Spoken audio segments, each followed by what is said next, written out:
DJ Sports.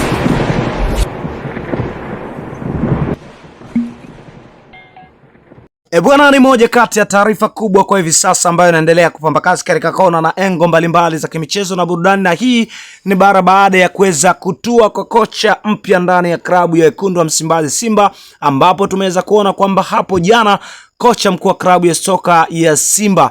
Steve Barker ameweza kuwasili tayari Tanzania na tayari kwa ajili ya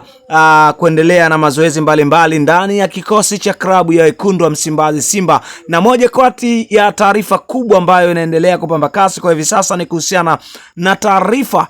kuelekea kwenye dirisha dogo la usajili, ambapo tumeweza kuona kwamba vilabu mbalimbali vikiwa viko bize kuwinda saini za wachezaji kadha wa kadha ili kuhakikisha wanakwenda kufanya vyema katika hatua inayofuata. Na hivyo sambamba na hilo, twende tukatazame zaidi kunako klabu ya Wekundu wa Msimbazi Simba, hasa mara baada ya kuweza kumtambulisha kocha wao mpya ama kuwasili kwa kocha mpya ndani ya klabu ya soka ya Wekundu wa Msimbazi Simba. Lakini nikukumbushe tu, kocha huyo tayari yuko na kikosi cha klabu ya Simba kwa siku moja tu, lakini tayari kocha huyo ameshatua structure nzima ndani ya klabu ya Wekundu wa Msimbazi Simba, huku kocha huyo akiwa ametoa maagizo kwamba anamhitaji moja kati ya nyota ambaye anafanya vyema kunako klabu ya soka ya Stellenbosch, ambayo aliweza kutoka yeye mwenyewe kocha, huku akimhitaji moja kati ya mchezaji hatari kweli kweli ndani ya kikosi ya Stellenbosch. Na huku twende tukamtazame mchezaji huyo, na huyo ni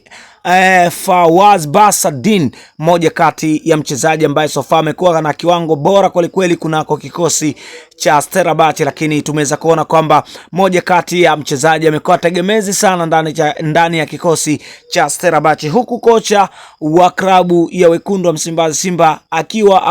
ameliorodhesha jina la mchezaji huyo akitaka aweze kusajiliwa haraka kunako klabu ya Wekundu wa Msimbazi Simba ili aje kuongeza nguvu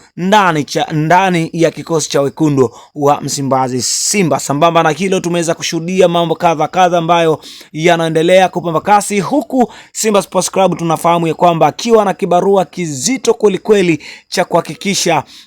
anaisuka timu imara, timu ambayo itakuja kuinua